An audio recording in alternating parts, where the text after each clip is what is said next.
Hey guys hello guys నువ్వు మళ్ళీ వచ్చావా అక్క? ఇన్నాళ్ళు సమ్మర్ హాలిడేస్కి వెళ్ళావా? Welcome back hey hi guys నేను అల్లగా అమ్మ ఏం టార్చర్.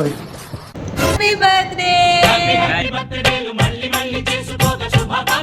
కేక్ కటింగ్ చేయొద్దాం ఉంది దారిలో ఉంది ఆర్డర్ చేసాము 20 కేజీస్ కేక్ మీకు బయట ఎక్కడ దొరకదు అనమాట ఎన్ని కేజీస్ కేక్ అక్కడికి వెళ్ళాక హ్యాపీ బర్త్డే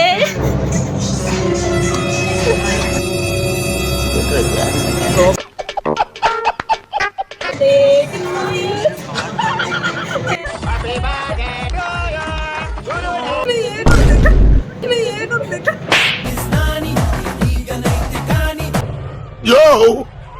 చూసుకోబల్లా అదే కష్టమే శివాజీ నన్ను చంపాలని చూస్తున్నారా? అంబులెన్స్ కు ఫోన్